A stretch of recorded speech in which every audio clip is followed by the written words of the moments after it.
희망의 순례자. 네, 여러분 시간이 참 빠르죠? 금방 시간이 지나갑니다. 벌써 오늘 토요일 이른 아침에는 비가 내리는 듯 마는 듯 그러더니 성당 올 시간이 되니까 막 비가 꽤 좀 세게 왔죠? 네, 오늘 저녁까지 비가 꽤 온다고 합니다. 비가 또 흠뻑 와야 농사 짓는 데도 도움이 되고 마른 땅도 촉촉적실이라 생각이 듭니다. 그런데 사실 오늘 저도 아침에 이렇게 뉴스를 들으니까 올 여름이 비도 많이 오고 또 아주 굉장히 덥다고 이렇게 얘기를 합니다. 그만큼 이제 이 지구 온난화의 문제겠죠. 지구가 점점 뜨거워지는 것이죠. 매 해마다 그냥 최고 이 온도를 갱신하는 그런 날들이 또 이어지지 않을까 이런 걱정과 우려가 되면서 우리 이 하나뿐인 이 지구를 자연을 보호하고 환경을 아주 깨끗이 하고 아껴야 한다는 그런 생각도 해봅니다. 아주 깨끗한 그러한 우리 이 삶의 공간, 우리 지구 마찬가지로 또 우리 마음도 성모님처럼 티 없으신 성모 신심처럼 우리 마음도 깨끗한 마음을 항상 유지하고 그렇게 되도록 노력하는 우리 자신들이 되어야 되겠다는 그런 말씀도 드리고 싶습니다. 티 없이 깨끗하신 성모 성심 기념. 성모님께서는 하나님의 구원 사업을 위해서 사람들 가운데 가장 큰 역할을 하셨다고 볼 수 있죠. 지극히 높으신 분의 아드님을 잉태하실 것이라는 가브리엘 천사의 말에 성모님께서는 하느님의 뜻에 기꺼이 따릅니다. 그 성모 영보, 그러니까 가브리엘 천사를 만났을 때 이것저것 따지고 뭘 계산해보고 이런 모습은 찾아볼 수가 없죠. 어머니의 모범적인 모습, 예수님의 말씀을 잘 듣고 그리고 하느님의 말씀을, 천사의 말씀을 잘 듣고 그 자리에서 순명하고 받아들이는 그러한 모습, 이러한 어머니의 모범적인 모습은 구세주이신 예수님께서 가시는 그 길에 소리 없이 협력하심으로 드러납니다. 그런데 하나님의 구원 사업에 차지하는 어머니의 큰 역할에 비하면 사실 이 복음서, 우리가 읽는 복음서에서 성모님의 말씀은 또 어떤 모습은 거의 전해지지는 않습니다. 그냥 볼 수 있는 게 바로 오늘 복음 말씀 같은 거, 아니면 가나의 혼인잔치에 나오는 그런 모습, 아니면은 루카복음이 그나마 좀 많이 성모님의 모습을 전하고 있는데 엘리사벳을 만나서 조우하는 그런 모습, 하기야 요셉 성인도 마찬가지죠. 성서에 거의 언급이 없죠. 성모님도 그렇습니다. 물론 성모님은 그래도 시작부터 끝까지, 잉태에서부터 십자가상에 예수님이 돌아가시는 순간까지, 그리고 그 넘어 또 사도행전까지 조금 언급이 되기는 하죠.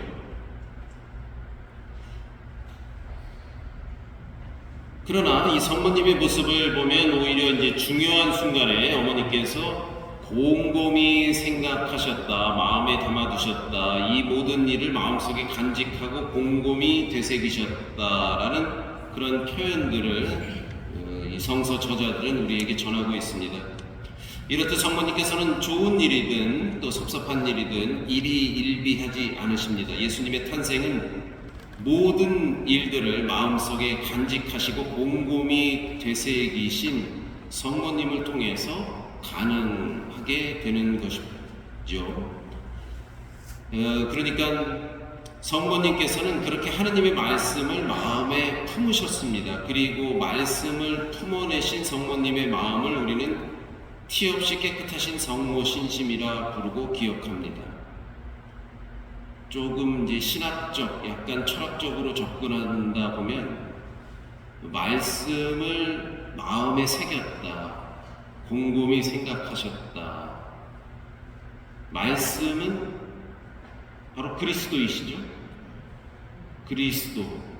그러니까 여기 우리가 앉아있는 우리도 오늘 나도 성서 속에 나오는 성모님처럼 말씀을 듣고 잘 새기고 곰곰이 생각했다, 이렇게 우리도 그렇게 할 수 있다는 것이죠. 그러니까 그것은 말씀을 가까이, 이 성경 말씀, 이 말씀을 가까이 한다, 내가 품었다 하는 것은 바꿔 얘기하면 말씀을 품다, 예수님을 품다, 말씀이신 그리스도님, 바로 태초에 있었던, 창조 때부터 있으셨던 그 말씀이 우리와 함께 계셨다, 그 말씀을 내가 품었다. 물론 가브리엘 천사는, 성모님은 가브리엘 천사를 통해서 말씀이 내게 내려오신다, 말씀을 잉태할 것이다 라는, 그리스도를 잉태하신다는 그런 말씀을 들었지만, 우리도 역시 우리가 일상을 살아가면서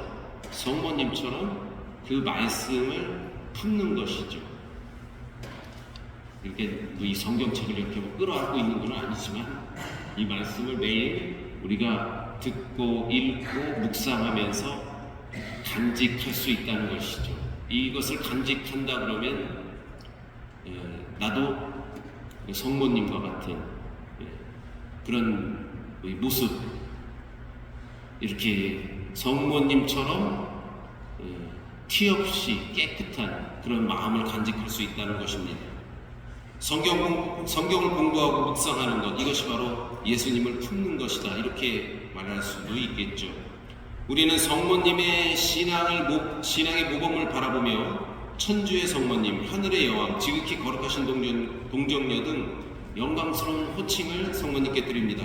그러나 그 영광스러움을 가능하게 하셨던 성모님의 그 밑바탕에는 말씀을 곰곰이 생각하고 마음속에 간직하시는 티 없이 깨끗하신 성모님의 마음이 있었음을 기억해야 합니다.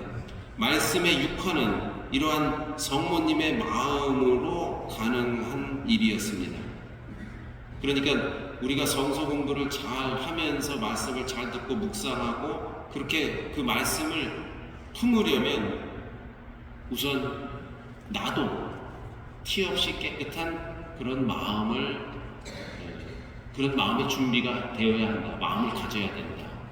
온갖 잡념과 생각과 또 경제적인 복잡함과 이런 것이 막 엉켜 있다면 사실 말씀을 품고 또 성경 말씀을 공부하고 읽고 묵상하는 데 전념하기가 쉽지가 않겠죠.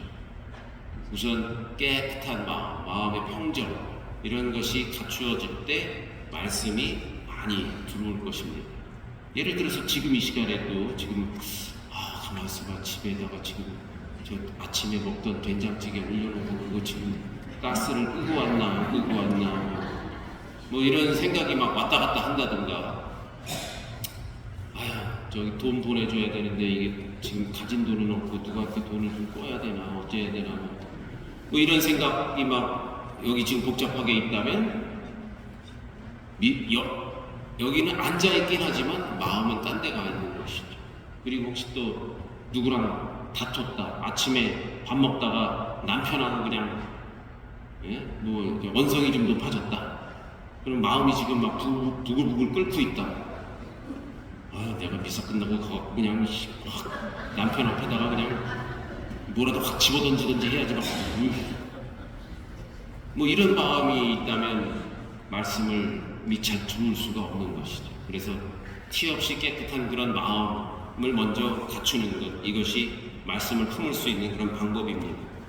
우리는 성모님을 우리 신앙의 모범으로 삼고 공경합니다. 입으로만 외치는 공경이 아니라 우리의 마음도 어머니께서 지니셨던 곰곰이 생각하고 말씀을 마음속에 간직하는 그러한 마음을 담고자 노력한다면 티 없이 깨끗하신 어머니의 마음을 기념하는 그러한 좋은 길이 될 것입니다. 여러분들도 성모님처럼 오늘 기념하는 그 깨끗하신 성모 성심처럼 그런 깨끗한 마음을 잘 유지하고 그 마음 안에 말씀을 매일 담고 간직하는 그러한 오늘을 사는 성모 마리아가 되시기를 바랍니다. 신약성서 가운데 오직 루카복음 2장 41절에서 52절, 오늘 우리가 들은 복음 말씀이죠. 이 복음 말씀에만 예수의 소년기가 담겨져 있습니다. 어디를 봐도 꼬마 예수의 모습은 성서에 전혀 언급이 없습니다. 그런데 유일하게 바로 루카 2장 41절, 아주 당돌하죠? 꼬마가. 하기야 뭐 요즘 같으면 더 당돌하겠죠. 요즘 같으면 다 핸드폰, 다 애들이 핸드폰 있어갖고 너 어딘데 지금 안 오고 있어? 알았어, 엄마 갈 테니까 걱정하지 마. 뭐 다 얘기가 되겠지만 이때 당시에는 뭐 그런 게 없으니까 며칠간 아들을 잃고 다시 예루살렘으로 가서 거기서 또 찾고, 그런데 찾았더니 성전에서 율법학자들과 막 의논을 하고 얘기를 하고 있다. 이야, 신동이네. 그죠? 천재야, 천재. 우리 아들이 이렇게 천재였나? 뭐 이런 기쁨보다도 그 아이를 잃었던 그 엄마의 아주 애간장 녹이는 그런 며칠을 우리가 상상할 수 있겠죠. 지혜의 소유자이신 하느님의 아들이신 예수님의 공적 모습을 그분의 소년 시절로 승급 투사하였다, 이렇게 보기도 합니다. 진짜 왜 그러니까 이런 거죠. 위인들의 전기나 자서전에는 어린 시절 신동으로 묘사를 하곤 합니다. 이렇게 뭐 비유를 하면 뭐 좀 억지겠지만 예를 들면 위대하신 우리 김일성 수령님께서는 뭐 불과 5살 때 백마를 타고 백두산 정상에 오르시어, 그리고 12살 때는 항일운동에 앞장서시어 뭐 일본군 몇 명을 물리치고 뭐 이런 얘기들이 있잖아요. 그렇죠? 그런 것처럼 사실 위대한 이런 성인들, 이런 분들은 어린 시절 아주 훌륭하고 어렸을 때부터 남달랐다는 것을 좀 언급하는 것들이 많이 있죠. 꼭 그런 표현은 아닙니다만 예수님의 어쨌든 어린 시절의 유일한 언급, 성전에서 율법학자들하고 토론을 했다. 이때는 사실 요맘때 같았으면 엄마 어디 있어 이러고 막 길거리에서 엄마를 찾고 그래야 될 나이지만 그런 것과는 좀 아주 동떨어진 그런 이야기를 전하고 있습니다. 여기에 또 한 걸음 더 들어가서 신약 성서에 수록된 예수님의 맨 첫 번째 대사입니다. 오늘 왜 저를 찾으셨습니까? 이게 예수님의 입에서 나온 첫 번째 대사라고 할 수 있겠죠. 왜 저를 찾으셨습니까? 저는 제 아버지의 집에 있어야 하는 줄을 모르셨습니까? 네, 그렇습니다. 아버지의 집, 여기도 굉장히 의미심장한 그런 표현이라고 볼 수 있겠죠. 예전에 요즘도 그렇게 곳곳에 표현을 하긴 했는데, 올해도 부처님 오신 날이 되면 뭐 절 앞에 또는 큰 길가에 석가탄신일 경축 이렇게 쓰면서 언젠가부터 이런 표현을 좀 유행적으로 많이 썼습니다. 우리도 부처님처럼 이라는 표현을 좀 여러분들 보신 분들도 계실 것 같은데, 그러니까 우리도 부처님처럼 그렇게 대자대비한 자애로운 자비로운 모습으로 살아가자, 이런 것을 이제 불교에서 이제 표현을 한 것이죠. 오늘 아침 그런 생각이 났습니다.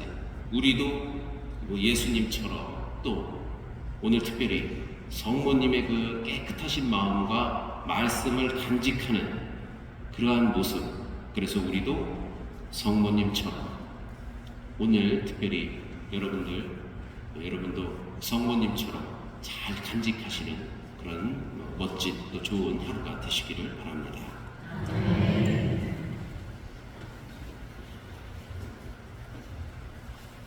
지금부터 성찬의 전례가 시작됩니다. 예물봉헌 성가는 62번입니다.